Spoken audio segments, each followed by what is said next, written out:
A e dini ju të dashur shqiptar që në gjuhën tonë përditshme ne përmendim vazhdimisht zotat ilire, por dhe ato helene dhe latine.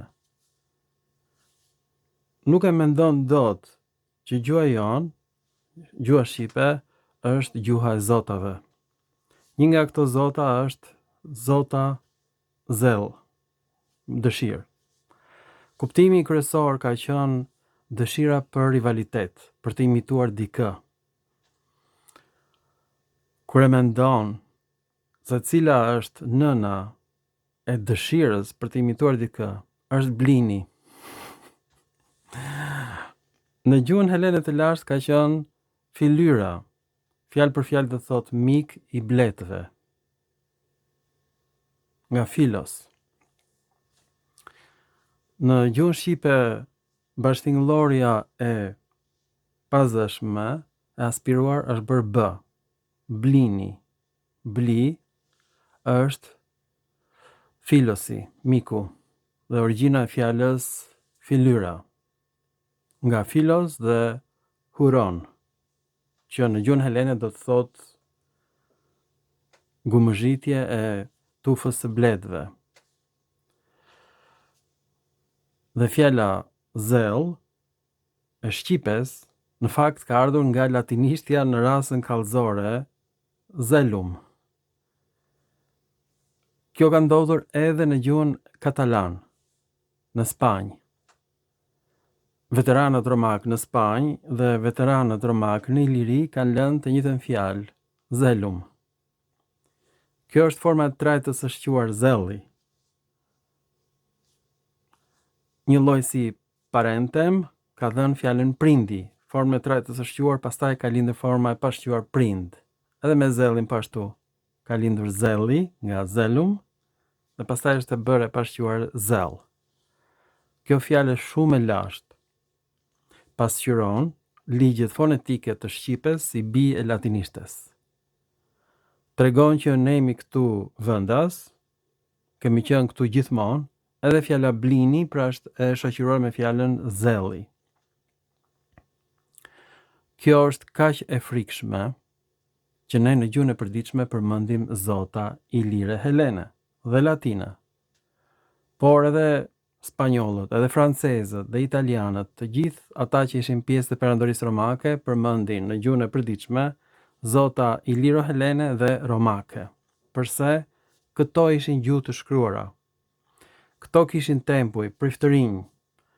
Besimi pagan ka qenë një lloj si besimi kristian, kishte nevojë për një hierarki, për rituale, për sakrifica, jo njerëzore, por kafsh, bim, flijoheshin, digjeshin bimët, vriteshin kafshët dhe me gjakun e tyre lahej altari. Tani do ta shikoni vetë sepse është kaq e bukur, se si e kam zbuluar, po kuptohet që mendimin e inteligjencës kompjuterike. Të vjen për të qartë që në gjuhën helene çdo gjë ka ndryshuar, në gjuhën shqipe jo. Forma zelos ka mbetur e ngrirë në gjuhën latine që u transformua në shqip dhe në gjuhën spanjolle, gjuhën e veteranëve romak. Ndërsa greqishtja, origjinalja, ka evoluar, nuk është zhdukur. Dhe zelos është bërë zilos në gjuhën greke të sotme, ose zilo. Ndërsa në shqip është forma e latinishtes zelum. Pra, gjuha latine nuk vdiq, u kthye në gjuhën shqipe. Ju betohem. Pra ne kemi fjalorin e gjuhëve indo-europiane, por një pjesë të mirë të fjalorit të latinishtes dhe rregullat gramatikore të gjuhës latine vulgare të folur nga plebejt, njerëzit e thjeshtë. Nuk e besoni, po ja do të tregoj origjinalin. Për herë të parë në jetën tuaj, po shikoni se si lindi fjala zell ose perëndia e dëshirës për rivalitet. Dhe përkthimi është kështu. Dhe nga Kronos, qielli, dhe filyra, blini, lindi Heiron. Është një formë kali, kentauri. Një kentaur me një natyrë të dyfisht nga Heos, agimi, dhe Astraios, yjet, lindën errat dhe yjet të zakonshme.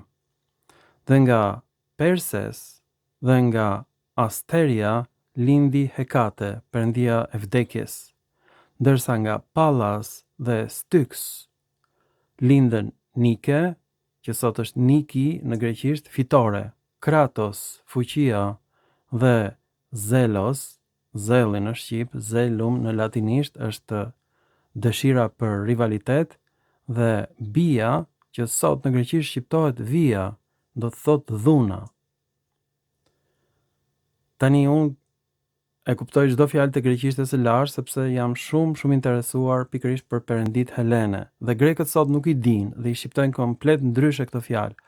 Pra, e kanë gabim shqiptarët ku thonë që nuk ekziston gjuha greke. Gjuha greke ekziston, por është transformuar.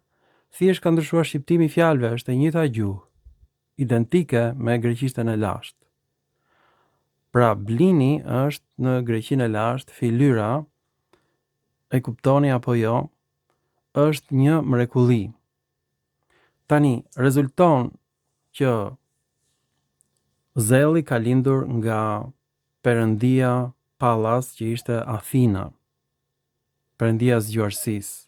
Pra ndaj ka dalë dhe rivaliteti, edhe dhuna, edhe fuqia, edhe fitoria pas ka dalë nga Athina dhe jo nga blini, siç kujtoja unë, por ja pra që e gjetëm më të saktë, më të plot, nga inteligjenca kompjuterike. Por rëndësi ka që fjala zell në shqip vjen nga latinishtja zelum, rasa kallëzore, si të gjitha emrat që vijnë nga gjuha latine vulgare në shqipen e sotme. Pra, rëndësi ka që bliri, pema e blinit, është pema e jetës, e gjetur dhe tek librat e hebrejve. Kjo është pema që bëri dashuri me qiellin dhe lindën yjet. Nuk gjetët fjalë. Prandaj më ishte tiposur në mendje që vjen nga blini, por thjesht yjet lindën nga blini, sepse blini bëri dashuri me qiellin, Uranus, ndërsa Zelli ka lindur nga Pallas, perëndia e zgjuarësisë, Athena. Ju falenderit dhe mirupafshim në filma të tjerë shkencor.